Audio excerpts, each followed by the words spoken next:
Chuck. Welcome back, man. Welcome back to the Cuyahoga Sound Podcast, Season 2. Yeah, Season 2, still with Chuck Schilling. Yeah. I decided to stick around a little bit longer. Well, my wife's work decided we were going to stick around a little bit longer, and it worked out for this. So we will not be moving until late March, early April for Italy. So. Oh, wow. Yeah. So a little bit more time to breathe and a little bit more time to sell everything I own. Yeah. And a little bit more time to use your wonderful basement to record these podcasts. Yeah, like we were looking at doing this at Evan's house because the transition was going on, and he was talking about doing it in the garage in the middle of summer through July and August here. Sounded a bit toasty to me. Well, no, it was still not bad. You know, Okay. the garage stays cool. All right.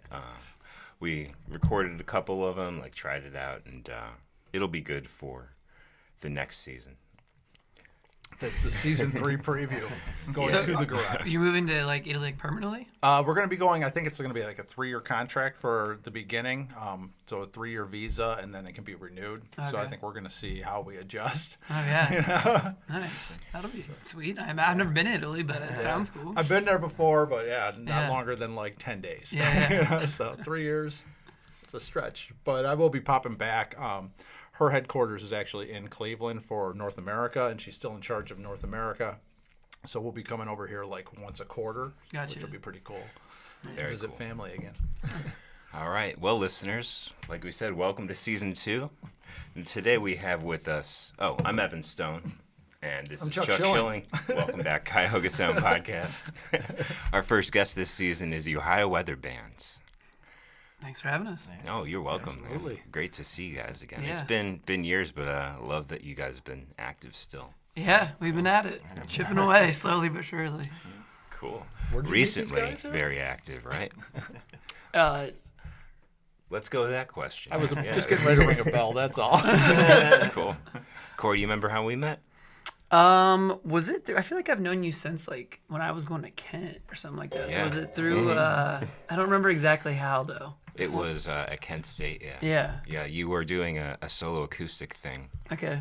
like Soaked in Eye? Was that what it was Yeah, called? yeah. Okay. And I think there was a battle of the bands, and you won the first round, and my band won our first round too, and I met you at the finals. Okay, nice. Was it down At in the the Rathskeller. Rathskeller? Yeah. Ooh, wow. I think I was This an is, audience for that. Yeah. This has got to be 2010. Probably. 2010. I graduated high school 2009, so probably sometime after. Well, I 2000. graduated high school in 2004. It just took me a while to get to college. It took me a bit longer then. Yeah, Chuck's a recent graduate Yeah, last year. Oh, Actually, today oh, was yeah. at age 55. looking kidding. beautiful. Cool. All right. Cool. Yeah, Corey, that was a fun time. It was. Back in Yeah. Kent. Yeah, Cool. Rathskeller or something else. My band was called Rocks Blue, Mm-hmm. and but that I don't even consider that part of my music career. That was in the long, long ago. Yeah. Gotta start somewhere. Yeah. Great. All right. So let's get back to Ohio Weather Band then. So that was 2010, Mm-hmm. and when did Ohio Weather Band start to form? It started so after I did that project, that solo project, which was kind of like an electronic thing. I just had a laptop that I would make music on and then play guitar along with it sometimes. I wanted to get away from that, and so I just did solo acoustic stuff, just as Corey King, and then when I was recording an EP with my first one was down in I did a lot of recording myself, but then I went and recorded with Rod Short in New Philly, and I was like, well, I'm gonna try to get some players on this, and so that's when I knew Ray played drums and Derek fiddled with bass. I don't know if he's been in some also electronic bands that both have. And so I asked them if they just wanted to come on and play. And that's kind of how it started. And then from there, we weren't really a band. But then eventually Ray moved to Seattle. I think we'd had talked about playing more together or something along those lines. But then we picked up our friend Pete Childerson, who was in the band for when it actually became the Ohio Weather Band. He was the original drummer. So he played with us for a while, and then he did a lot of stuff with us. Released the first 2 albums with him, but he's no longer in the band. He moved to Colorado. But yeah, it just kind of evolved. That's like the short and brief of it, but it's been going along ever since. Great. Yeah. Great. Yeah. Cool. Eric, you play bass, right? Yeah. I didn't even really learn how to. Like he said, I fiddled with bass when this started. I barely knew what was going on our first couple songs, but I was learning about that time you guys met and were playing on stage, and I just slowly, learned more and more, and just kind of joined up and been going ever since. Shortly after that, probably 2012. Great. That's when we all got together. Did you start with some other instrument, or is that your first? Not really. I actually had a bass before that, but I would just learn some tabs and have no idea why it worked or anything. But Yeah. but eventually I figured it out. So And you play guitar too. I mean, yeah, I think can now. that helps but- every bass player. Right. Yeah, that's essentially how I actually learned the bass parts, is to learn the guitar first and realize what's actually happening. That's how I learned bass. Yeah. Cool. And Ray, when did you start playing drums? Yeah, middle school. It was kind of like the cliche story of like, well, my buddies are playing guitar, so someone needs to learn drums, and just bought a really cheap kit and just kind of stuck with it. Taught myself over the years and just played along with, Led Zeppelin, and then moved on to like some of the more modern, like hard rock, like punk stuff, and then just kind of stuck with it ever since, and gotten into all kinds of different styles over the years. I want to say when we recorded that one EP, I was like home for Christmas or something. I remember being really it's snowy. home for the holidays. I Were you think- just home from Seattle or Chicago? I think at it was that time? Chicago. I went Okay. to college in Chicago. You mean the Corey King EP or the newer think the Ohio Weather Band one? It was the Corey King. Yeah, the Yeah. Corey King Yeah. one. It had the song Ohio That's- Weather yeah. on it, Yeah. which is confusing, but that's where we got the band name from that song. that's Yeah. all right. Yeah. So Great yeah, I tune. think I was just home for a little break and just happened to be available for that day. Yeah, And worked out. Worked We out. actually had the exact same group of us plus one had a brief stint in high school where it was like 2 weeks where we actually all practiced in the garage, but nothing ever came of it until years later. Yeah. Oh Did yeah. you use any of those riffs? I don't think so. I can still remember one, but we never reused Is it. that was that gonna be Cool Hats? Is that what that Yeah, was? essentially. Yeah. yeah. Yeah. Well, the Cool Hats is when we wrote like Dirty Water. We played She Is a Devil. We had one of Okay, your so that's songs. even after what I'm thinking. I'm thinking Yeah. when we practiced in Ray's. Yeah, that Parents was Oh. with Pete. We tried to learn that Michael Jackson song, Yeah, was it Billie Jean? Billie Jean. Yeah, Yeah. yeah. We all switched instruments for no reason. Okay, I remember that. Yeah.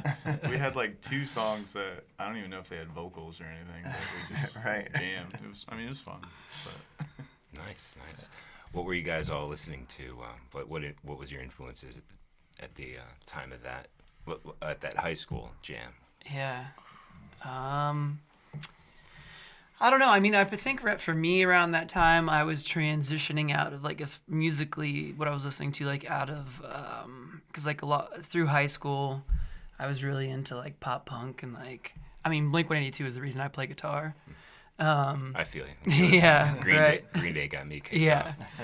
But I kind of like still love that stuff, but like I just ventured out and like became more interested in things like I started with like Bright Eyes was one of the ones that like I started branching out with. Then that turned into like Heartbreaker by Ryan Adams, which I think is a great album, and that turned into like Wilco, and then started getting down like to like the alternative country type stuff, and then like a more folk route or whatever. But yeah, so probably like those kind of bands around that time, I think, because that's when I was also getting out of like that like super melodic like electronic stuff and trying to do more like singer-songwriter like lyric driven stuff and storytelling and that kind of thing. So that's where I was at. yeah, I was getting into experimental stuff more. Like, as far as the high school, mind goes, but like Cursive was really big for me.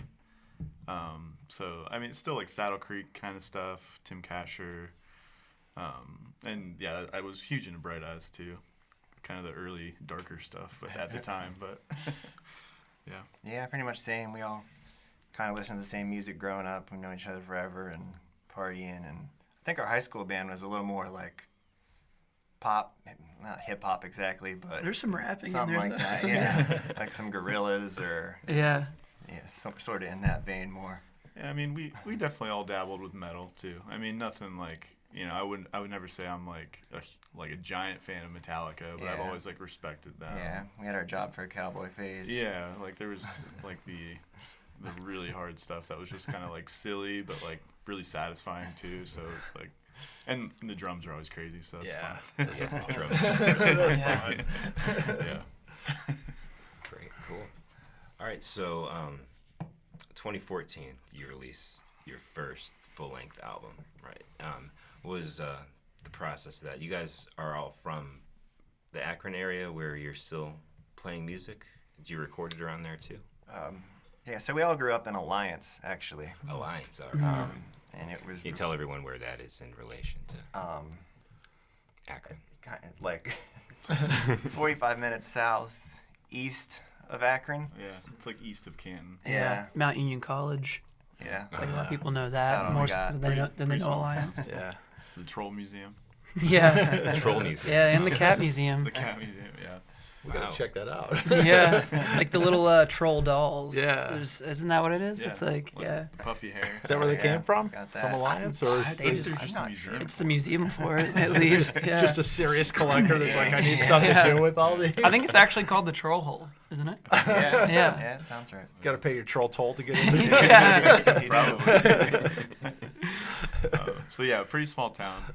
We were all living there at the time, and we had a place to practice that was in like the upstairs of a garage, and that's where we recorded the whole thing ourselves. Oh, Except yeah, for the loft. one song, I think, or maybe the drums for one song we did. Yeah, it was Rod again and down in New Philly. you're Recorded like some drum tracks for us, and then there was another guy also in New Philly who recorded some stuff, and we just kind of like never really finished anything with those guys, but took some of like, with their permission, obviously. I mean, some of those tracks that we recorded and just decided to do it ourselves. And so, yeah, we recorded in the loft, and that was like the first time we'd ever recorded like a full band setup on our own. So we were just kind of winging it as we were going. But I mean, I think for our first album, it turned out pretty good. I mean, I know I sound pretty young on it, but I was pretty young, and like, but it's cool. It's like it's definitely more like garagey, but it's I think it's still got some like fan favorites on it too. But yeah, I think I'm happy with it. Yeah, some bands pay a lot of money to sound garagey. Yeah, right. Exactly. Would make sense. We were literally in a loft above a garage, so Yeah. I guess it fits the part. Absolutely. Great. And then what kind of shows would you play to support that album? Or do you guys play with other bands in the area or get music on college radio, anything like that? What was the working Yeah. Right. with the album, I guess, is the question. Yeah, I mean, it was a little bit of everything. We did a lot of just like bar shows and easier stuff to get going, to play together and make sure we were good live and everything. We released it at Musica, which we're going to release the new one at as well. But yeah, just a bunch of bar shows and things like that, playing with local bands, and we got in the local newspaper and all that good stuff for yeah. Cool. Yeah, there was like a DIY venue in town called Jupiter Studios that was always like an easy place to get into, and they were always very supportive about like musicians and people just trying to, get the wheels turning in their music career. So we played there a lot. Buzzbin, which actually just closed down, I think had its last performance there. Just a couple weeks ago. Yeah. Right? Played there a What lot. was that place in Kent? That was my first show. Stone too. Tavern. Oh, Stone Stone Tavern. Tavern. Yeah. Yeah. The Stone Tavern. Yeah. I remember that was my first show with you guys. Yeah. In the back. Nice. But That yeah. place was great. They would let anybody play that wanted to. Right, yeah. Yeah, It was cool though anything because goes. it was pretty compact in there, so it was one of those places where like even if there were only a few people in there, it still felt like Yeah, a playing pretty to decent a crowd. Yeah. You know. Yeah, I So, think it was like Always 60 cool. people in there. It looks like a sellout. Right. Yeah. Hey, that's all right. Well, man. it is a sellout. Yeah. Yeah. I remember playing there during the Kent Heritage Fests. I wonder if they still do those. Yeah. Stone Tavern doesn't exist anymore, though. Right. I think it's a Yeah. sushi place now.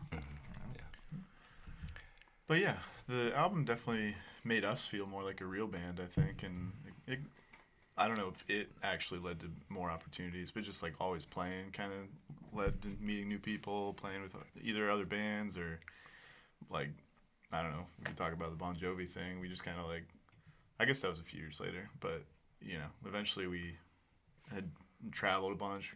We were able to afford a band at one point. That was a pretty big milestone. Yeah. Beautiful. It's always a dream of mine as a musician to have a band. Yeah. So yeah, being able to travel more with it was great. Going to New York, Chicago, Nashville. Yeah, so kind of, I don't know, having something to actually sell when you're out on the road with merch or albums. It's kind of nice. Van's got to be rough right now with like $5 a gallon. Yeah. Yeah, Like they're they aren't known for their not best great. fuel mileage and those people are things, you going know. on long tours right now. Right. The big old tanks. Yeah, you too. got a 350, Yeah. small block in there. It's got the aerodynamics of a brick. Right. 350. That's about how much it takes to fill it. Right. Yeah, you're probably right. Yeah.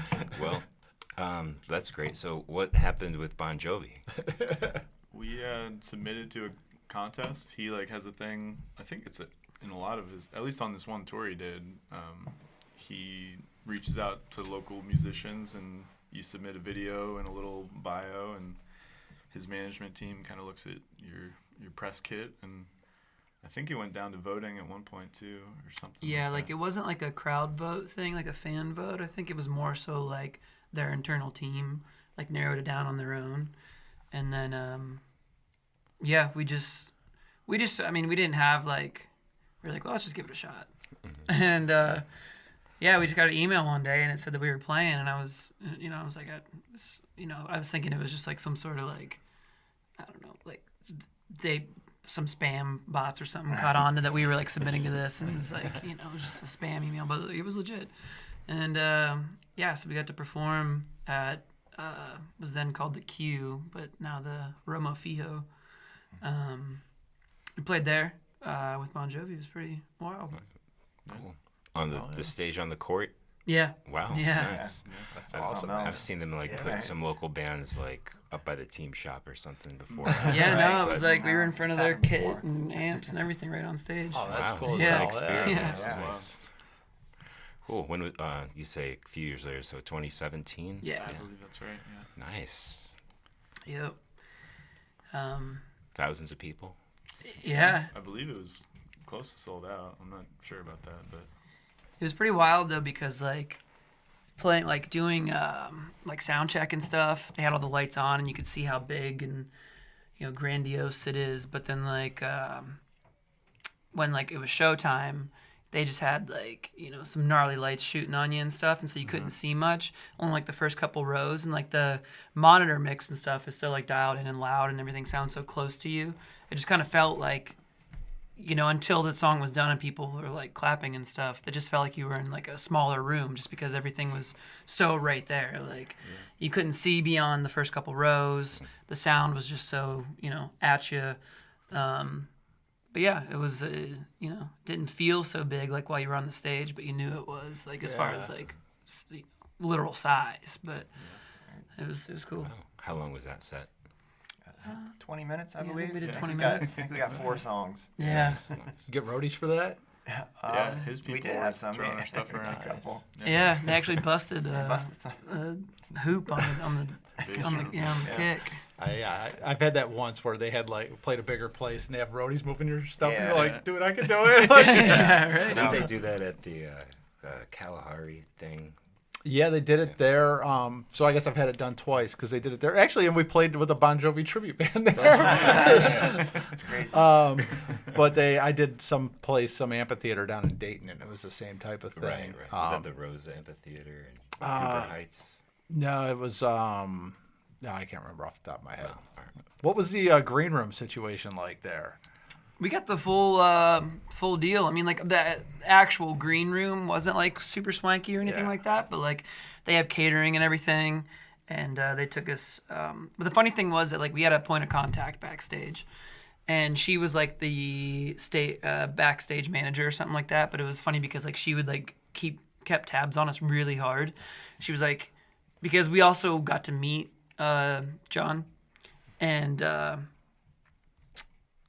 she was like super like adamant about like when he's ready to meet you guys, you gotta be ready. So she was like, if you go to the bathroom, let me know, like so I know that like where you are and you haven't wandered off or whatever. Like At 7:02, I'll lead you out. Around 7:05, you'll get to meet John. yeah. And so yeah, we were. I mean, which was cool. Like I totally get it. Like they're just running a tight ship. Yeah. But yeah, we got like all the catering and everything. The crew was all super good to us. Yeah, we brought somebody out to film it, even like behind the or backstage stuff. Hell yeah. So and the performance. But yeah, it was cool. And when we met him, it was funny because he just walked out in like true Bon Jovi fashion, and like the first thing he said to us was like, "You guys are the Ohio Weather," and I was like, "Band," and he was like, "Oh yeah, that's right." He's like, "So did you bring this fucking shitty weather here?" I mean, I was like, yeah, I guess. Was that one of the songs you played? Ohio Weather? Yeah. No, that's a little too chill for the queue, I think. But he also said that, because I brought a CD with me to give to him. I was like, oh, what the hell? I could see what happens. But he said out of that tour, because they were doing like local artists opening on each spot, he said we were the only band to give him a CD the whole time he's been doing it. And so, yeah, I mean, I'm sure he probably just tossed it in the trash when he got back to the dressing room. No, But man. No, he at least tossed it to his security. Yeah, right. We saw that happen. But. See these guys, get them away from me. yeah, right. Remember this name. think Fuck he this was- weather. I think he was responsible for getting like Cinderella signed or something. He saw them at a bar. Really? Yeah, back in Jersey, and got them signed. Called up his guy from whatever record label they were with. Oh, that's cool. Yeah, that's really cool though that he's doing stuff like that for. Yeah, they just did it again bands, recently on I think the last tour that he did or is doing. Yeah. So yeah, that's cool. It's awesome. Great, very cool. Nice. All right. So let's continue with the history of the band after that. Sure. Okay. So at this point, had you released your second album yet? Yes, because Crooked Light was out. Because Yeah. I remember we had that. We brought that OWB Light with us, Oh, yeah. and we used that at the release show for Crooked Light. Okay. So yeah, the second album was out by then, but not the EP wasn't out. Right. Yeah, I don't think so. because that was 2018. Yeah. So Crooked Light we were a little bit better about recording. We actually used a metronome, which was really big. And I think that was another one we did the drums ourselves, but then we had it mixed through someone else. Yeah, Spencer mixed it. Yeah, Spencer Martin out of North Canton, Ohio at the time. Yeah, who now lives in Korea. Yeah. Wow. The good one? Yeah. he got sent to the bad one, actually. But no, so If you yeah. did something bad, you got to mix drums in North Korea for the rest of your life. He still does remote One mixing drum. and mastering. But yeah, so that was like we knew a little bit more what we were doing in the studio. We already had, I think, all the songs when we started. I don't know. I guess it was a bit of just a process because we were doing it ourselves. We didn't have like a deadline or anything. But yeah, and that's where we brought back the Ohio Weather song. Some other bangers, if you ask me. But yeah, I'm trying to think of what else like happened with recording that. Yeah, we did. I think we recorded. We recorded most of that in the loft still, and then recorded some of it at the Akron house. I'm pretty sure, right? Does that sound right? I think so. Like, Maybe. I don't know. I'm Yeah. not sure. In any event, we. basement. Yeah, I Yeah, think we so. definitely did something down there. Yeah. But yeah, Guitars or vocals or something. But right.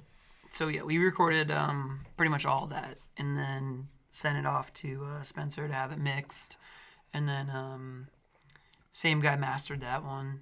But yeah, we were a little more. We brought in some like strings for that one. We brought in some just like got a little more experimental with it. I was just trying some stuff out with like I don't even remember exactly what, but I know that we were conscious about that, just trying to make it just separate it from like the stuff that we had been doing. Yeah, I think it turned out pretty good. We had like I really like the album cover on that one. It's got the girl holding the roses over her eyes, which is Alexa's sister, right? Yeah, I made friends with these two artists in Chicago. They're both in a band called Bunny now, but they were art students and photo students and design majors, and they're twins. And so the one twin, Alexa, took a picture of her sister, Jess, and I remember just seeing it somewhere on her like portfolio website and like, hey, can we use that? And she said, yeah. Yeah. Nice. So that came to be, but I always thought it was a really cool photo. Yeah. Cool, great. How about more musical inspiration, the evolution of that into the next album? What changed musically from the first album, style-wise? I think we were I don't know. I think we were at least the way that I was like trying to write was a little more like kind of like less aggressive and more so because the other ones had some like for us I think like some heavier stuff on it, like Backpack with Whiskey and Feathers was for us a little bit heavier, but I was just trying to dive more deeply into like songwriting, lyrics again, and even to this day, I mean that's just something that I like always I really focus on and try to get improve on. But I don't know that there was anything that me personally I was trying to do super hard. It was more so just I was just trying to be better than the last stuff that I wrote. And so that was the main goal that I had, and what came after that just came. Cool. It's definitely a little more chill. The thing I was gonna say is the songs. At that point, I feel like we were writing more with the band in mind. Some of the songs on the first album Corey had before all of us were around, or they were lingering and didn't completely finish them until we were all together. But the second album, they were all being written with the band in mind, and less garage rock and all that stuff. And A little tighter. I think you can tell, everything's a little tighter and more coherent, put together. Was there one point that you had a fourth member? Yeah. Yeah, that was our other drummer, and so I was playing keyboard on those first two that's albums. Yeah, that was Okay. Pete. Yeah. All right. I knew you had a keyboard player at some point, so it was Yeah. you. It was me. All right. Yeah. Okay. Yeah. Yeah, I kind of taught myself for the band. I've always like done electronic music, but you're not like really, I was never always like playing. I was like, finding the note and Right. sliding it. Yeah. So I knew, basic music theory, but so kind of like look at you guys and be like, oh, start on G. Okay, let me find G. But eventually I got more and more comfortable with it. So yeah, there's definitely more keys like as a sound in the second album. And yeah, I think the songs came together just more like you said, like as a group. And so like, I don't know, there were a few times where like we were done with the song and it was like, oh, like we're done. Like this is good. Rather than like, I don't know, sometimes you don't have that feeling. You're just like, there needs to be something else. So I don't know. That was just more collaborative for sure. Yeah. Cool. Yeah, I know what you mean. Like I remember laying down keys for the albums, bands I've been in, and it was one of the last things to go in. Yeah. Yeah. And it's never as like, you don't always need it like live. You can Right. throw it on once everything else is good. Keys in general were kind of an afterthought on the first album too, because I think we had a lot of those songs written, ready to go, while you were still out of town, and then you came back, and we were like, well, we can do this now. We might as well put these in there. Yeah. I was in a band, so we didn't have a keyboard player, but I had some organ and piano parts written for a few of the tracks. And when we got to the studio, we picked, when we were touring studios, to pick one, this one in Painesville called Suma. They had an antique Hammond B3 with the big Leslie speaker and this huge grand piano. And we're like, if we pick this place, we're writing keys for every song. Yeah, right. And so eventually we ended up with keys for every song. Nice. Yeah, that's Michael's place, right? Is he Michael Seifert? It was Paul Hammond. Oh, okay. I think when we Michael did bought it. I Yeah. hope I'm right on that. I know he passed away. I don't know the history of what happened with Suma. Yeah. Yeah, I know the ancient past. You ever been in there? Yeah, it's cool. Beautiful place. Right.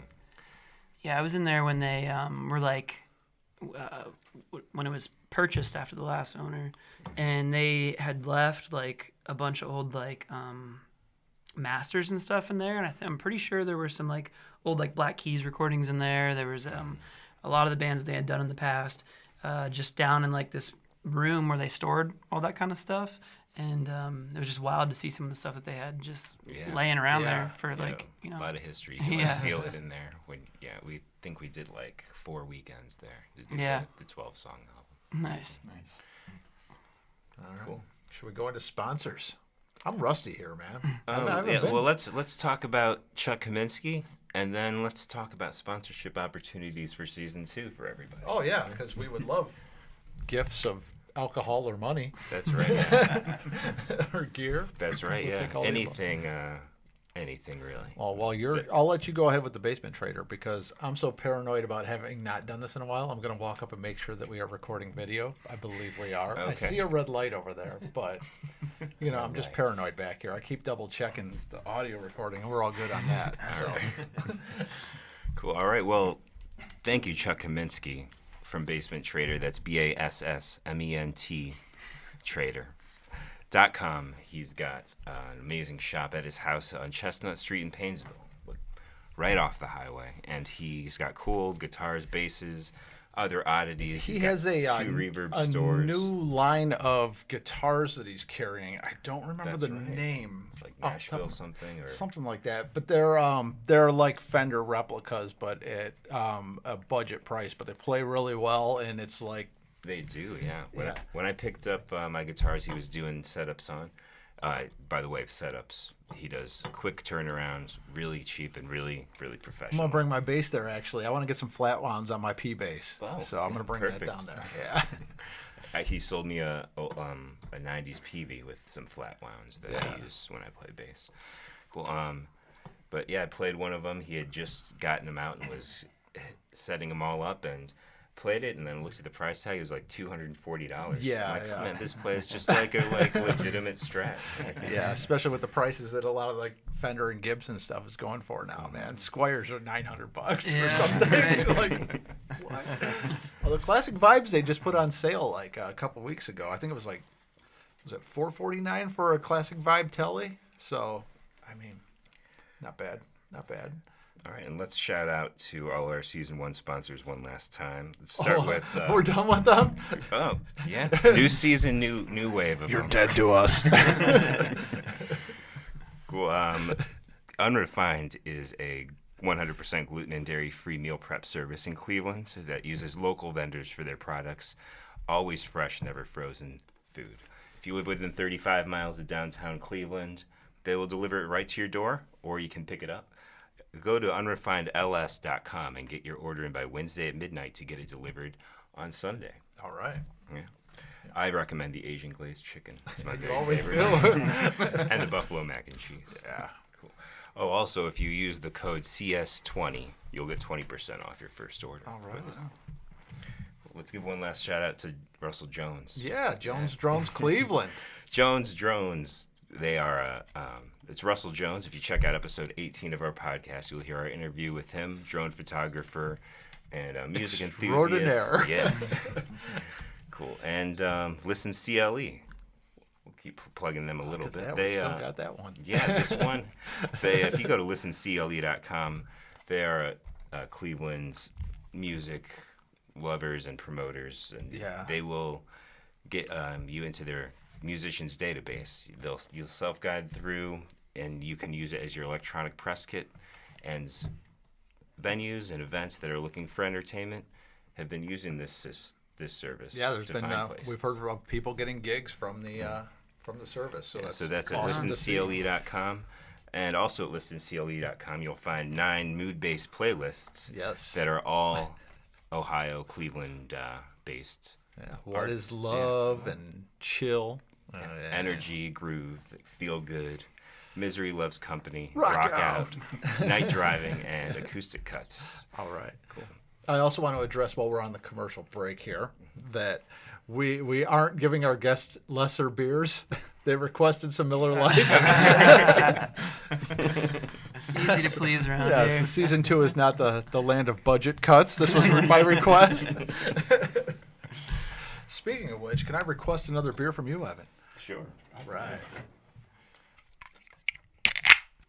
And now back to our show. Yay!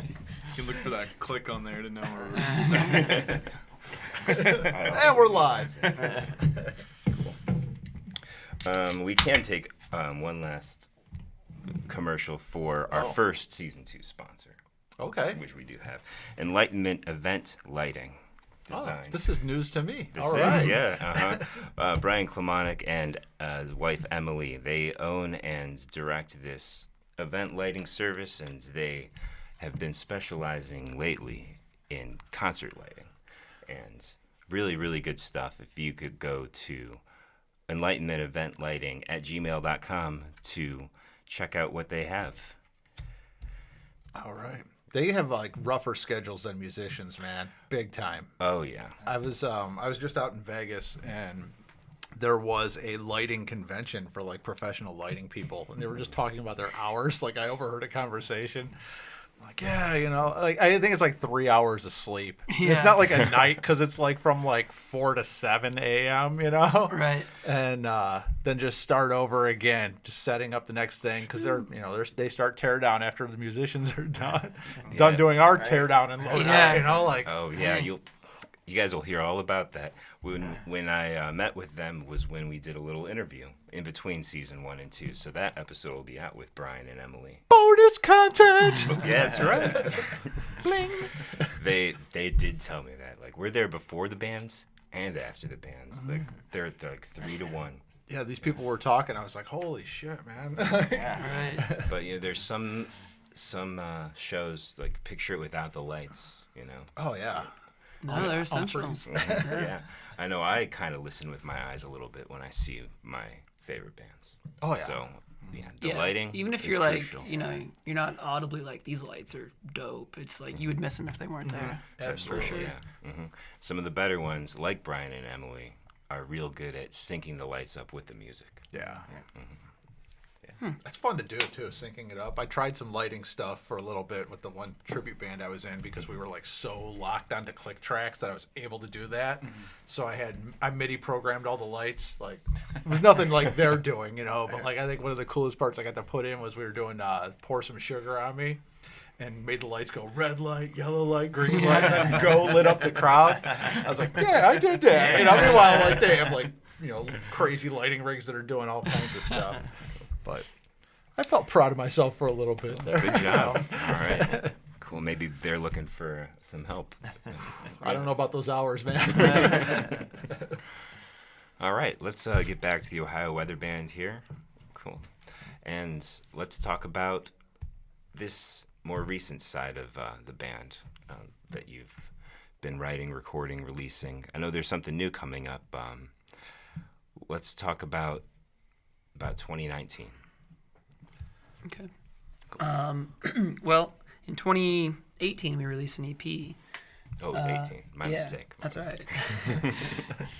But yeah, that was that was our last release. It was a 4-song EP. It was we were gonna shoot for a full length then, but Spencer, who was recording and mixing that one, we had to cut it short because he moved to Korea. So we just made it an EP. Was it 4 or 5? It was 5, right? Songs? Yeah, it's a 5-song. Oh, Yeah, it was 5. did I say 4? Yeah. Oh, 5 songs. Yeah, that was the latest release. Yeah, I don't know. I don't really know what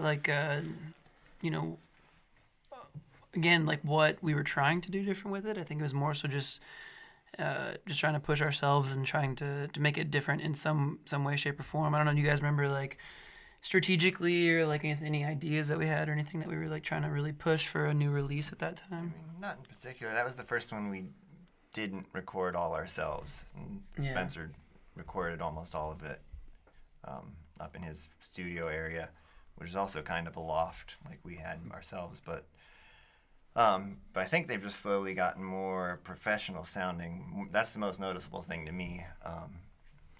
The songs they're still kind of in our vein. We're making them they're definitely more tame as we go, I think, and more controlled and professional sounding. But yeah, they just always sound more professional. Cool. Yeah, I feel like confidence is the thing too. I think we all have just gotten better at our instruments over time, just naturally. But I think like with each album, we've kind of learned how to do it better, maybe a little faster, maybe like, oh, we know we want to add this effect to the vocals, like it all that stuff just like happens rather than being like, I don't know like what needs to happen. It's like now we kind of have an ear for it. So the studio is I agree more with that. like Yeah. more fun, or like more like, we get in and out rather than like going Yeah. around. Right. The first ones took a really long time. Yeah. Sometimes before we got guitar sound right or vocals right, or Yeah. we'd be running the same thing. I know we didn't have the metronome on drums, so we ran some of those first drum tracks like 50 times or something. Yeah, just trying to You know, get on Peter- time with the other instruments. Peter had enough of us after a couple days. Yeah, because it's definitely like reverse engineering at that point. Like you usually have to start with the drums, but Right. so yeah. So yeah, I think that in like songwriting in general too. Like in that EP, we had one that we had like a basic idea for, but we kind of like in the studio like we hashed out our rhythm section like in the studio. We like decided what the pattern would be, which like we had never really done that before. Mhm.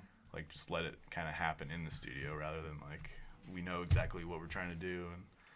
And Was I doing all I can? yeah, nice. And yeah, that was another one. Oh, and I did drums on that one, didn't I? Yeah. Yeah. Yeah, so that was another shift. So I was doing drums and piano on that EP. Hmm. And then we probably would have made it to a full album if Spencer hadn't left. Yeah. But just glad we got something out at that time.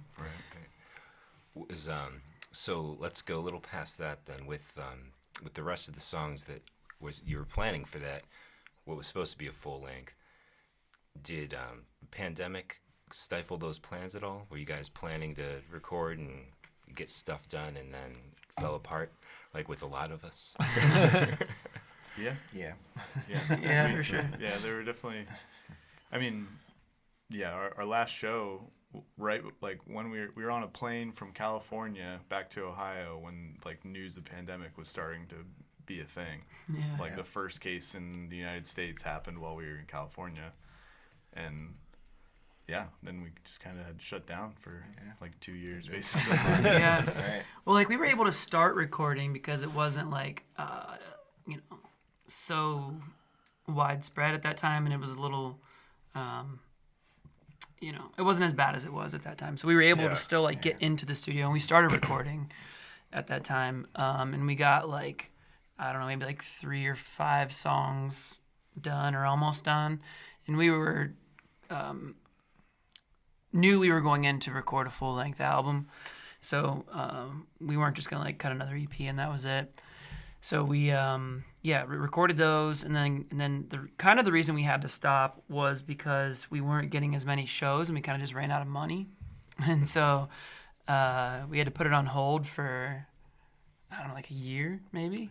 At least. Just I about. think. Yeah. Until the coronavirus calmed down, I guess, a little bit, and so until we booked more shows and got more money. But yeah, so that time passed, and we were able to get back into the studio, and then recorded this latest project, which is High Noon Glow, which comes out technically on the 8th, July 8th, but our release show is the 16th. All right. All right. Cool. So it'll be just released for those of you guys listening to this podcast. That's Yeah. cool, man. So, how long is this new album? 12 songs. 12 songs. Yeah. Great. And where can we find it? When it's released, it'll be on just all the streaming platforms and pretty much anywhere you usually listen to music. All right. Great, cool. And you can get a CD at a show, right? Yeah. If you Still play able to CD, play it. CDs are Yeah, right. making a comeback since vinyl's so damn hard to make right now. If not, it's like the coolest thing to hang from your mirror. Yep. Right. That's what we got. Looks cool. It Play blinds catch you on with occasion. it. How much of this album was newly written songs that weren't planned for when you were first going? Any of them? I think Probably a good portion. There's just there? Till the Day You Die is Oh. a really old idea of ours, and took us a long time to decide it was Yeah. done. We always loved the song lyrically. It was kind of like an acoustic song for a really long time, and we just kind of kept we've wrestling been with it. fiddling with that for like Yeah. the whole time we've been a band since Yeah. before the first album. yeah, so We that's finally got it on one. one of the oldest songs we have. Nice. What's that one called? Till the Day You Die. All right. Cool. All right. And then tell us about the release show. It's going to be July 16th at Musica This in Saturday, Akron. then, right? Yeah. Okay. Yep. We have our friends, the Buffalo Riders, playing. And then also Austin Craig is playing as well.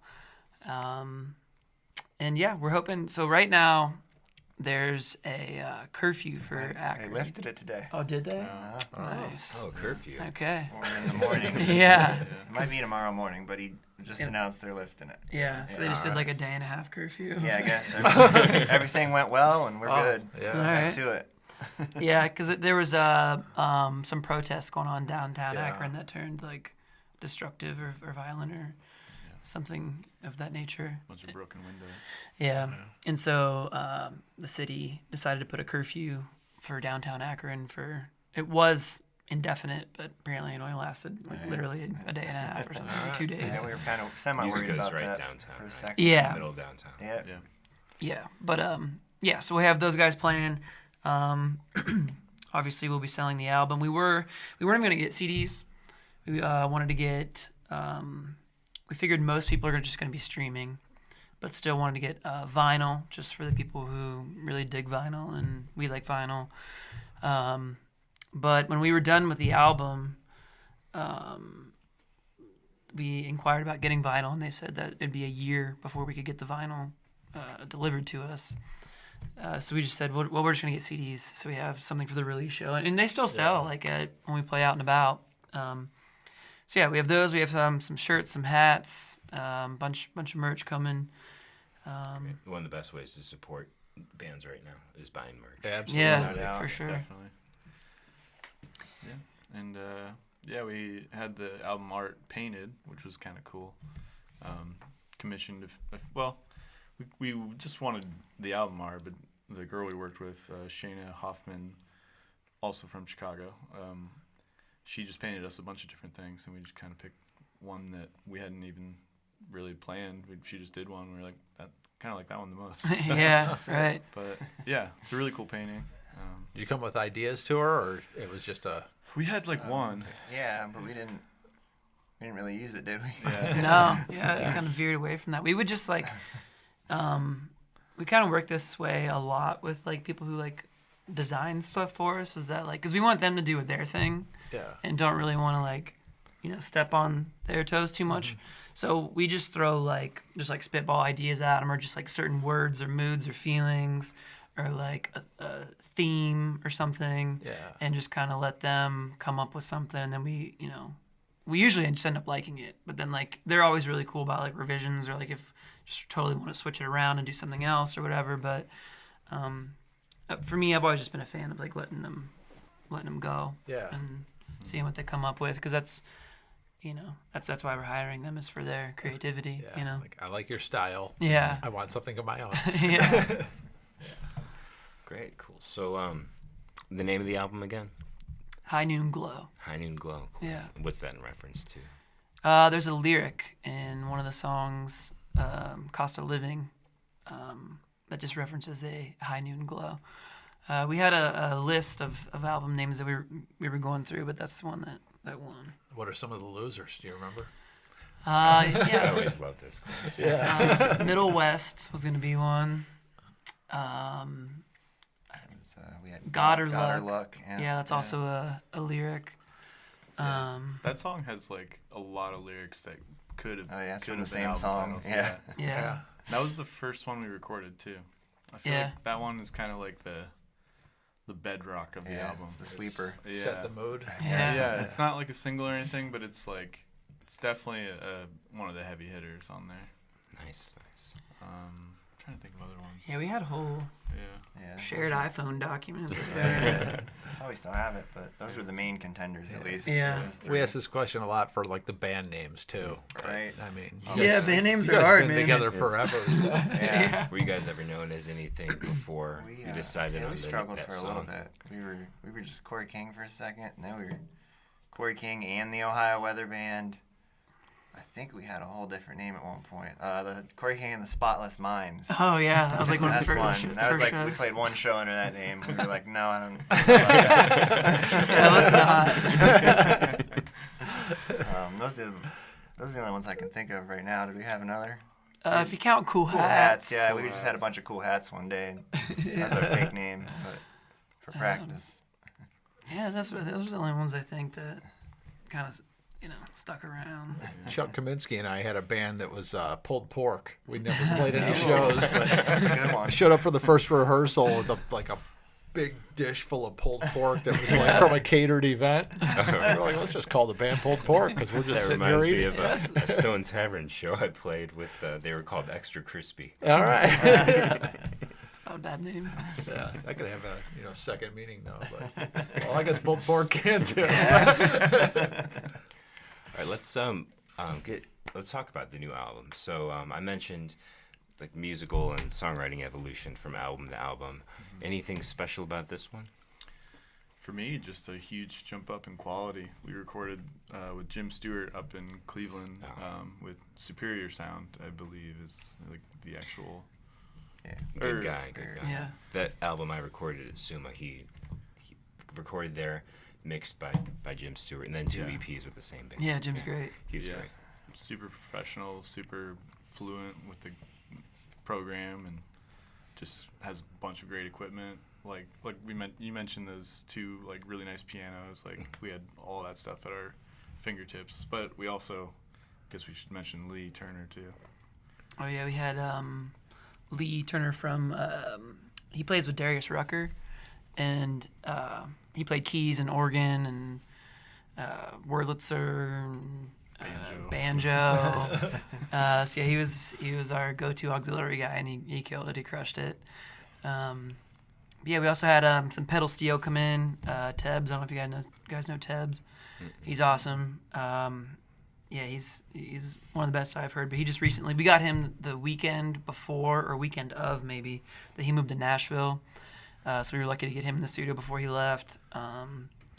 We had Bill Leastock and Christine Peter-Sillige played cello and violin.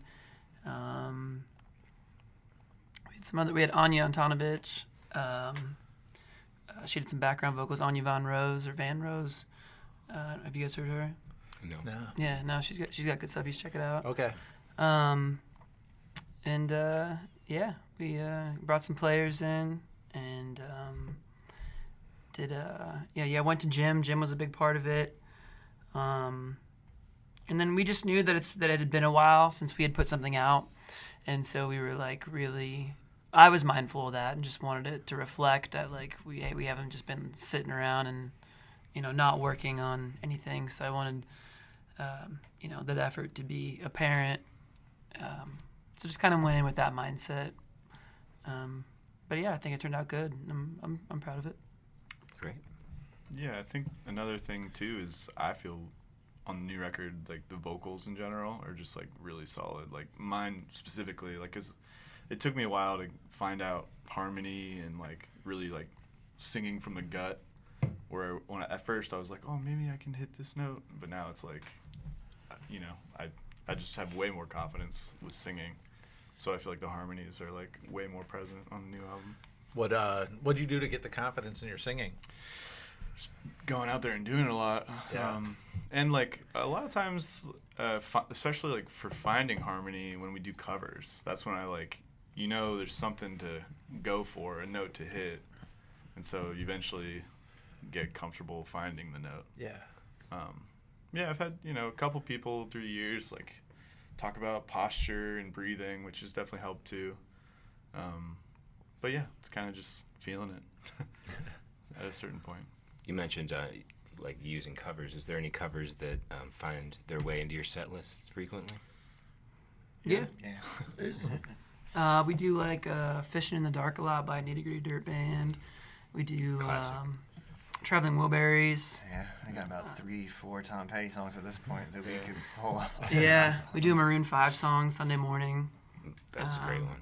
We I like do- to throw that in jam nights. Yeah, right, it's a Really pretty easy one groovy to song, follow like- along Yeah. with. And we do it different than like the record version, but like it's still, I think it works for us and Yeah, what. usually goes over well. Yeah. Oh yeah, we do White Stripes, CCR. Yeah, Bruce Springsteen, Like Bill Withers. yeah. Monsters of Folk is one where we all had to kind of man up for singing because we kind of like going around. Oh, So I was about to each guy ask gets a if verse. Derek does any. Yeah, I get in there singing. sometimes. Bless. Any 3-part harmony? Yeah, sometimes Yeah. like Dawes is another one. Yeah. They have When My Time Comes is one we like to cover. It's it's a tough one, but it's fun when we're all ready for it. Oh, Yeah. Yeah, pulling off challenging songs is really fulfilling. Right. Yeah. Doing those live. Cool. All right. So new album, cool. New shows. You got more plans for this summer? Yeah, we're hoping to do some road shows in August. We got we're likely gonna hit because we were hitting the road quite a bit before COVID. So we were able to like just make some friends and contacts and get like familiar with some venues in different places. So it's the places that we would hit up like first are just a lot easier to get in touch with, or like just to get at least an answer, you know what I mean? Because before you're just like one of a million bands who are trying to play somewhere, but like now we can like just, some of those places can just like straight text those guys or something down in, Nashville or wherever, and like just say, hey, we got the state open, we're going to be coming through. And so yeah, we're going to try to hit some of those spots where we have like friends and You have good fan bases in a few cities like that. yeah, I think some of them, like, because we were hitting them, like, frequently, and that was something we were trying to do, was just, like, because I always view, like, the road shows as kind of like a catch-22. Like, you go out to get fans, but, like, for it to kind of matter, you kind of have to have fans there already to at least come to your show or bring a friend or something like that. So I think that's, like, where, like, the internet comes in handy, so that, like, your music can spread that way. And hopefully those people who heard you then will be like, oh, they're coming to my town. But in any case, like, road shows are just always super fun. Do I remember correctly that you guys spent some extended time in Nashville? We were doing, we technically had like a residency there for like at least like a month, or it was like a month. It was like more so like 2 months. We would go down like every other, or no, we would go like once a month for like 3 or 4 months. 3 or 4 months. We're playing this hotel down there. All right. But when we were there, we'd always make it like a weekend of it and play. There's a super cool bar in Franklin, Tennessee called Kimbrough's Pick and Parlor. We always make it a point to go there. Like Belcourt Taps, they've been really good to us. Their lady who runs it is from Ohio as well. And so she's always pumped every time we see her. She always wants to talk about Ohio, which is cool. But yeah, so we were doing that. I don't know if that's what you were thinking of, but It might have been. yeah. But we were just hitting Nashville a lot because, like, the reason we started going down there a lot was because my dad lived there for a while, and we'd always have a free place to stay. And That always helps. yeah, right. So, and that's also, we got to know the city more that way because we could stay for longer periods of time without having to worry about paying for like a hotel or whatever. Yeah. So, yeah, hoping to go there, maybe like New York again for the road shows. It's just a matter of picking a route and doing it. Eric, I think we skipped you when we were talking about what's exciting about the new album. Did you have anything you wanted to add? Yeah, I mean, once again, it literally, it always just feels more professional. This one definitely is, like, we just spent some money and went for it this time finally, and it just feels nice to have it all put together, and it sounds like a band I'm listening to all the time now. Some of the old, I never felt exactly the same about some of the old stuff, and you turn it on now, and it's like, oh, okay, this is what we've been looking for. Cool, that's a great feeling. Right. Yeah. You listened to it for the first time together as a group, or? I don't know, because we would always just like, as the songs were being finished, we would just like, kind of like obsessively listen to them, like, and so. Yeah, it was kind of like song by song. Yeah. And then you'd be like, okay, that one's done. So, no, I don't think we've had like a straight listen to it. I had a group listen. I don't think so. Yeah. That'd be fun. Yeah. Oh, yeah. Yeah, you listen to them so many times in the process, like, how's this mix, this mix, this mix, this mix, mastering. We should absolutely do that for episodes with bands releasing new stuff as like a listen along Yeah. release. Oh, Yeah. That'd be Yeah. cool. All right, that sounds like a great idea. Yeah, I'd love to be a fly on the wall while you're Right. listening together for the first time. Yeah, that'd be cool. It'd be kind of like the when they do the commentaries for they like the director or like the actors Exactly. just Yeah. kind of speak on different parts of the movie or whatever. Yeah. Cool, but I'm into something like that, man. Yeah, that sounds cool. Yeah. New feature on our YouTube channel for Yeah. season 2. All right. All right. All right. Cool. We'll come down to you for that one. All right, yeah. That sounds good to me. Great. All right. I have one more question. How did the West Virginia get onto the cover of I think it was one of your singles? Yeah. This is actually a good story. Yeah.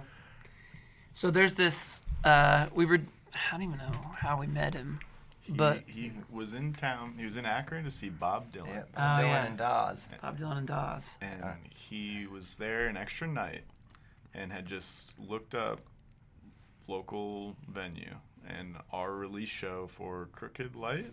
Yeah, that sounds right. I think so. I think it was that one. Anyway, we were playing at Musica, as we do, and he just happened to find out about it and came along and like became obsessed with us. Yeah, And, he is his. yeah, skip This, it. this I don't know how old he is, an older gentleman, and he introduced himself as Gopher. He's a great guy, just very charismatic, very. He used to be like a professional roadie too.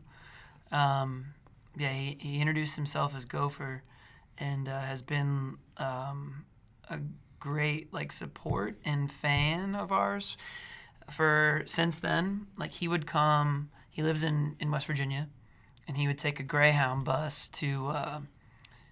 One time we were playing in North Carolina on tour, and he took the Greyhound bus from West Virginia to North Carolina to come see us. He comes to been like the last 2 release shows, I think, via Greyhound. We played to only him in North Carolina. Yeah, it was an empty show. It was Gopher and like the bartenders. Will he be there on Saturday? I hope. I haven't heard, but he Yeah. surprises us. You never know. Yeah, he doesn't always. He's not super computer affluent, so Yeah. he kind of just. He'll just- hope that he caught wind of it. Right.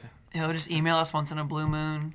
But anyways, that song, that cover, we were doing a like a GoFundMe or Indiegogo or whatever for the EP. And one of the tiers, like if you donated so much, we'd write a song for you. And he was one of the only ones that donated that amount. And so we wrote See Ya on Stage for him. And it's about him and like the Greyhound and him coming to see us and like empty venues on the road or whatever. And so we recorded that one. That was like, that version was just like for him. We made it, sent it to him. And then we were like, well, we have it recorded. We'll just release it as is. Like it's a pretty like lo-fi stripped down version. But I think it turned out pretty cool. But we actually re-recorded that song for the latest album, kind of like a different version of it. Oh, all right. But yeah, so the song is, I guess technically like for and about Gopher, and he's from West Virginia, Yeah. so that's where the cover comes from. Yeah. Cool. Or It's at it. funny, Ohio weather band. Picture weather. Yeah, right. Our business cards used to have, or we had a sticker that had mountains on it too, and people were always like, High weather band. What mountains are you in? Down Salt Fork or something. Stay Well, one we're at step it, ahead of too. the law. Might as well say I had a violin, bass, type deal. The and- Hofner. Yeah. Well, now I have the Hofner. Well, the other one was like I'm not sure exactly. I got it at a pawn shop or something. It was custom made. Didn't have a name on it. I don't know where it came from. But one day it went missing at a show. I don't know if it got stolen or if we just left it behind, but it's gone. But I told this guy gopher one day, and then I came home. We all lived together for a while, and I came home, and there was a bass guitar on our front porch with no info about it until a day or two later when he emails Corey and says, "Hey, I hope Derek liked that guitar I got him since I felt bad somebody took his." So I've been using that thing ever since. That's cool as hell. Yeah. Go-to bass. Yep. Yeah, Yeah. cool. I'm shopping for a Hofner right now. Yeah, man. they're I am. great. I want a vintage one. I'm keeping an eye out. Yeah. Short scale and Yeah. Yeah. I've been Super playing. light. Yeah. Yeah. They're like 5 pounds. They're crazy. Yeah. Yeah. Yeah, I'm shopping right now. They're on my watch list on Reverb. I'm getting notified. I'm laying in bed every morning, like looking and opening up. That's on my list. I want to get a Highway 1 Strat like Corey Wong's. So Oh, nice. Yeah. I'm debating pulling the trigger on. There's a 2002 that's just like his, but they want more because they know it's just like his. Right. Yeah. He. Pull the trigger, man. That thing's probably only going up. Yeah, that's kind of how I feel. I'm still waiting on one of their vinyl, their most recent release. Oh, yeah. Fearless Flyers. Yeah, Fearless Flyers. Yeah, that stuff's killer. I know. I ordered the one around my birthday and got it like 6 months after I ordered it for their last release.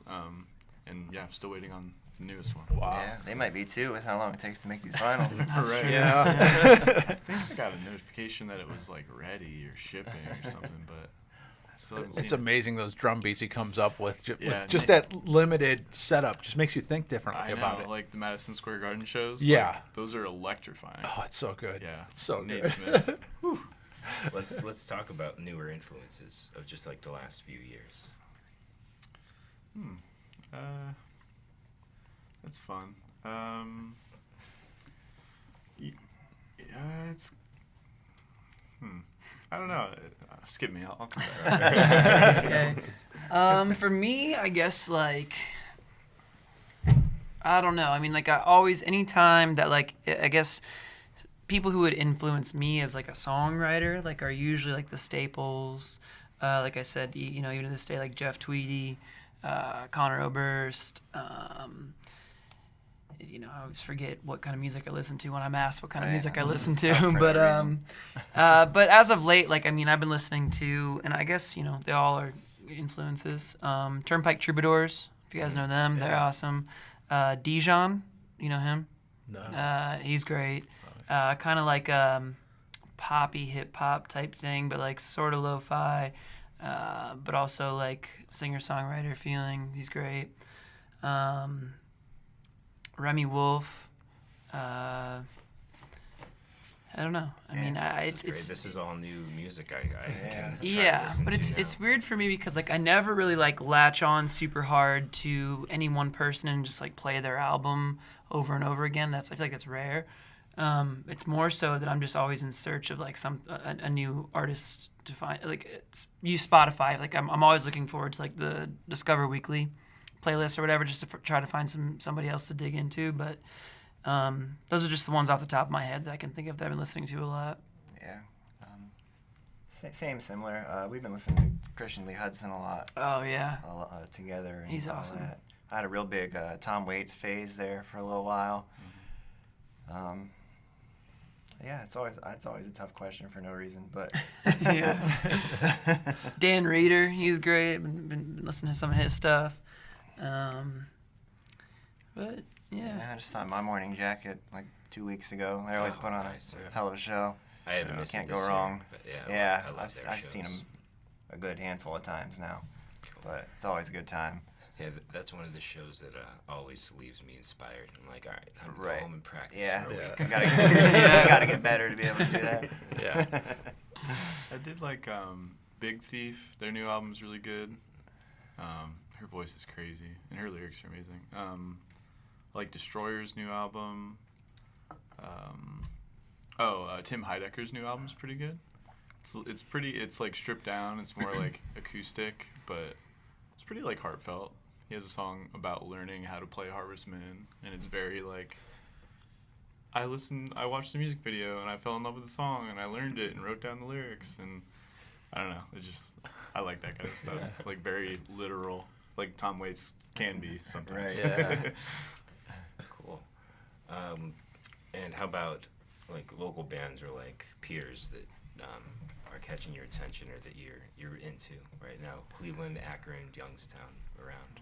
Yeah. Always I always like seeing what Cody's doing. Cody Martin. He's a good friend of ours. Great songwriter, great player. Ray Flanagan and Ben Gage, also great players and songwriters. Like I said, Anya earlier, she's doing some good stuff. Yeah, the shootouts are doing their thing, traveling, and Oh yeah, that's Ryan Humperd's thing. Good Right? stuff. Yeah. I remember Oh, they've him been when he killing was it. solo, and I haven't seen him since the shootout started though. yeah. Yeah, it's like very like traditional honky tonk type stuff. Yeah.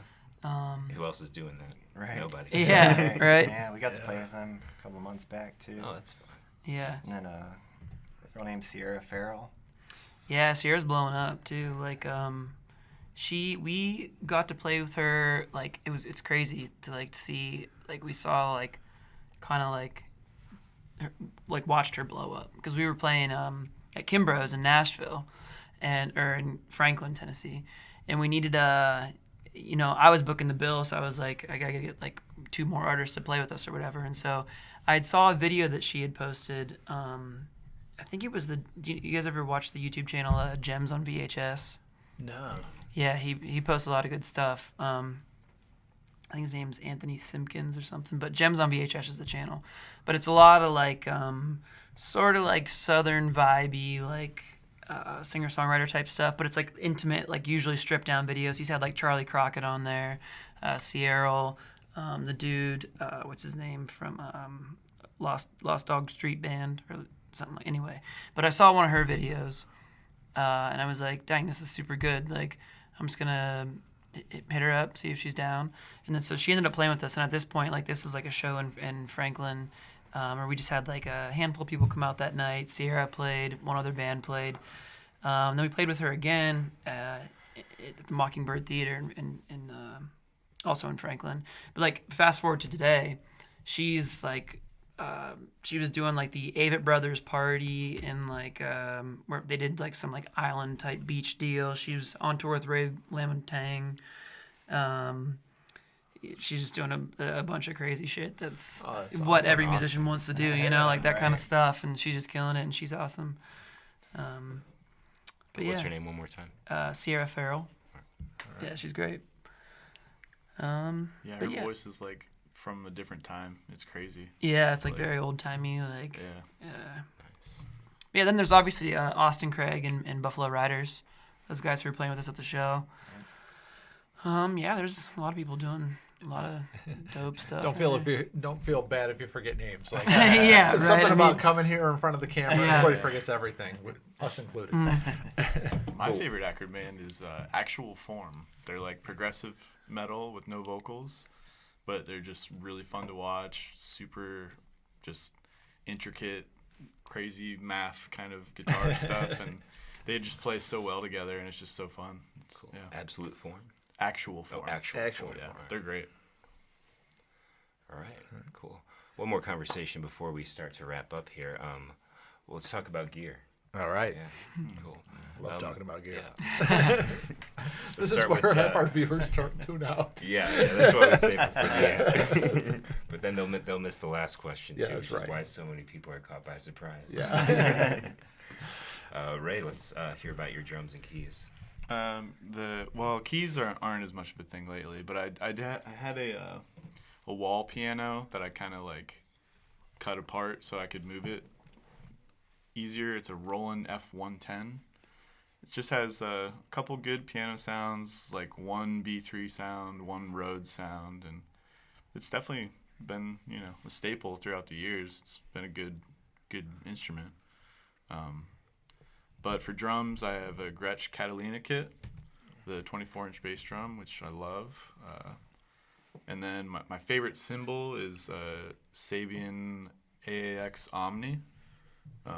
It's like a dark ride, but you can crash with it. It's kind of got best of both worlds. And then I do have one Paiste as well. Yeah. I don't really have like a brand loyalty thing when it comes to cymbals. Yeah. I think all companies have good stuff. Absolutely. Yeah. Right. And then I did get a custom made snare from a guy. I gotta get his name, but it was the same snare we used in the studio, but the guy makes so many of them for studios that he just had another one, and I was like, I would like that, please. Wood ply or? No, it's basically a Black Beauty. Oh, okay. But just custom made instead of like, so it's I think 6.5 by 13, but just great parts, super clean, sounds great, like unmuffled. Mm-hmm. Let me get that guy's name. Yeah. All right, let's move on over to Eric while he's looking up that name. All right. So we go back and forth sometimes. Like we'll do acoustic sets when we play like wineries and more chill areas, and so I have like a slightly different setup for both. Either way, my amp is a Fender Rumble. Electric, I have a 100, and acoustic, I have a Fender Rumble 40, I believe. The 40 is way newer and much lighter and much easier to carry around. I wish the other one was the brand new model too, but it's not yet. And always guitar bass. Do you ever do two guitars for those? We haven't yet, but we've always talked about that, but still haven't pulled the trigger on it. That would be cool. Yeah. So for acoustic, I use the Hofner, the violin bass. I forget its exact name, but there's only so many of them. Yeah. And then the electric, I usually use a PV, and it is a Rudy Sarzo signature model. Yeah, it's pretty cool. Excellent. But, yeah, that's my go-to for that, and then they back up each other whenever I need. All right, cool. I do have. Oh, go ahead. We're both PV bass players. Yeah, I heard. They make some good stuff. All right, so that custom snare is by Fortune Drums. Okay, they're out of Willoughby, I believe. Yeah. Yeah. Yeah, super cool dude. Yeah. He's worked with everyone. He just really knows his stuff. But he did custom work for Eric Singer from Kiss, I believe. Yeah, he told me the story of it. Yeah, he did like the mirrors or whatever on the drum shells. Well, he's done multiple kits for him. Yeah. I think he told me a story where they were getting this super rare Hawaiian wood, and usually people get it for like one snare drum, and then the guy from Kiss wanted an entire kit made from it. Yeah, his name's Dale Flanagan. Yeah, super cool dude. Fortune Drums, they're fantastic. Yeah. You can buy them at Stiebel Drums in Eastlake. They're on Vine Street too. They sell some of them there. Nice.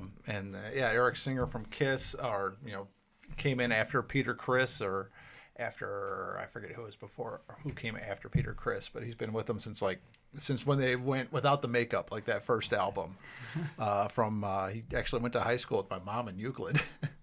So a Cleveland area dude that's still touring with Kiss. And then we played a show in Akron at Jilly's a few months ago. It was cold, I remember that. But the drummer we were playing with also had two snares by the same guy. It was it's good. Yeah, excellent drums. Yeah, no complaints whatsoever. Yeah.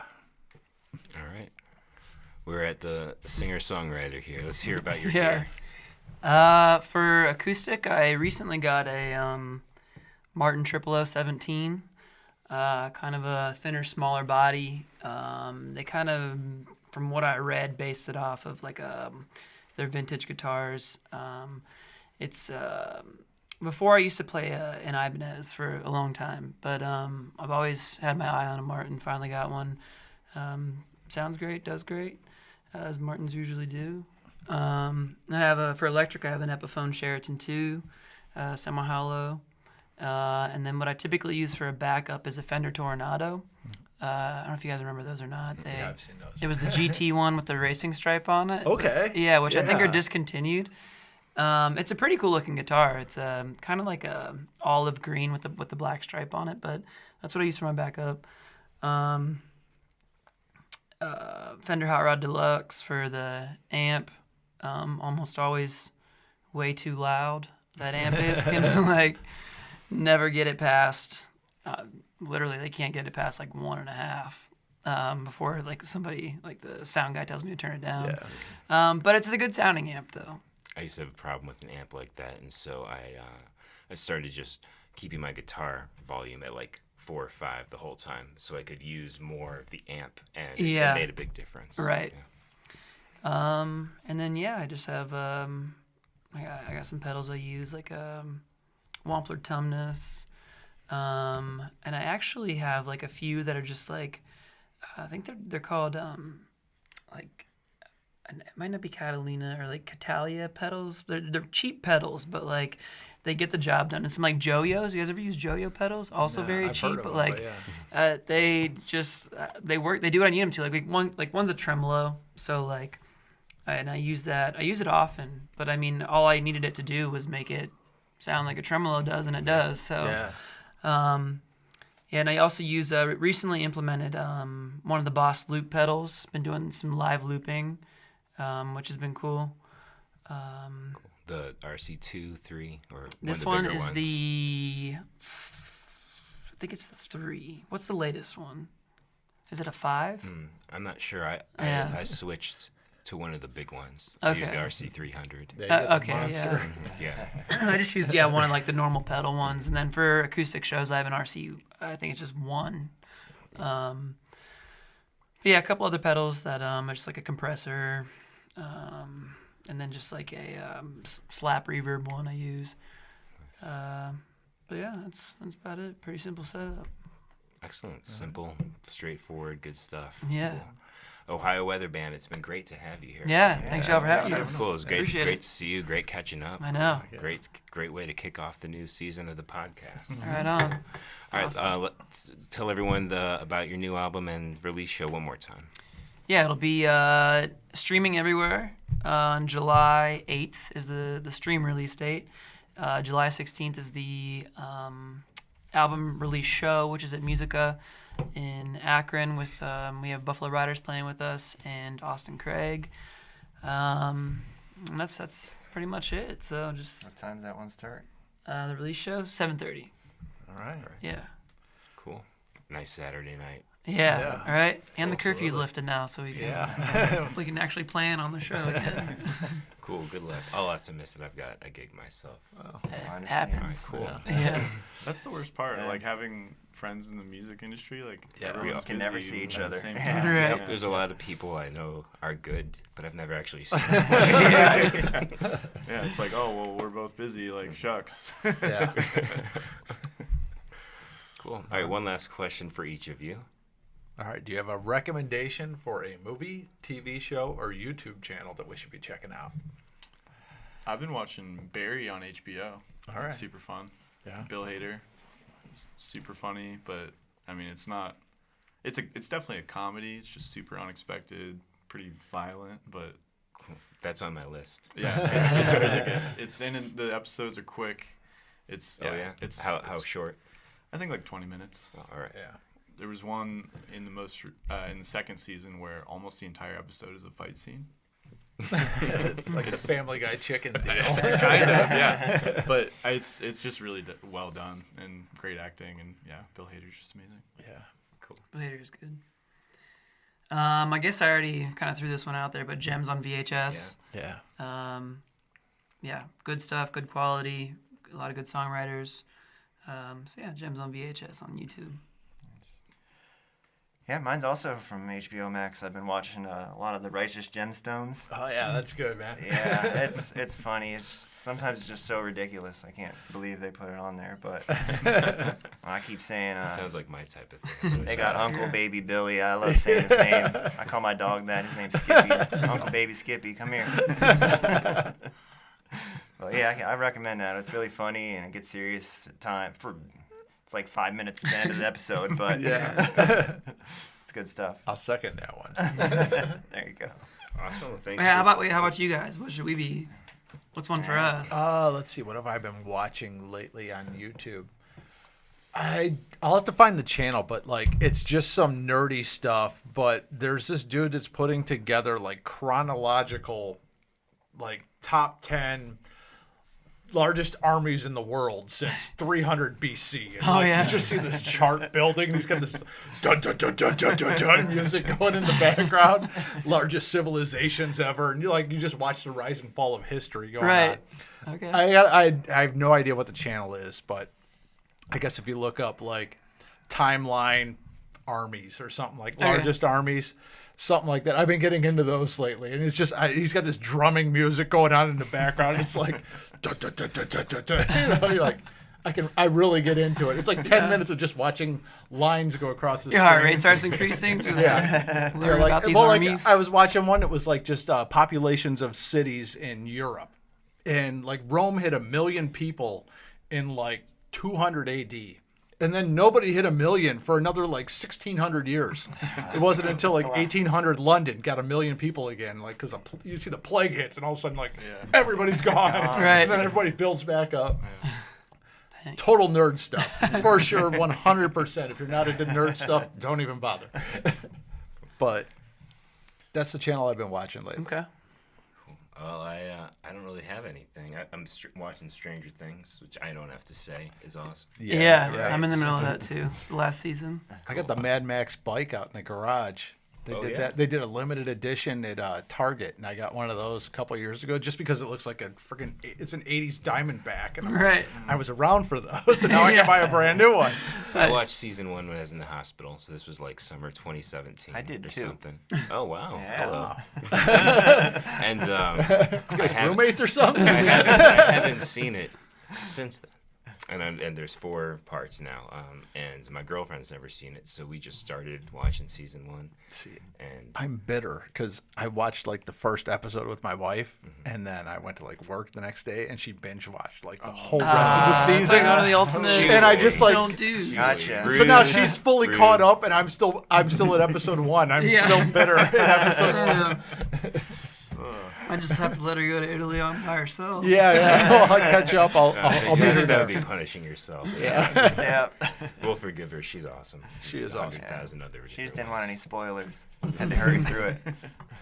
Yep. So now, but she told you that just straight up that she did that? Yeah, I was like, well, like no, like I came home and she was on like episode 8 or something like that. I'm like, what the fuck happened? I could see it like being one of those situations where you start watching it again and she's like, I'll bet this happens. Oh, how the hell did you know that? Oh, did you notice that line? No, I didn't. Why should I? Good. Remember that scene for later. Yeah. all spoilers all the time. All right, Ohio Weather Band. Thanks again. Yeah, thanks again for having us. We Yeah. appreciate it. No problem. Good luck with the new album. For Cuyahoga Sound Podcast, I'm Evan Stone. I'm Chuck Schilling. Peace.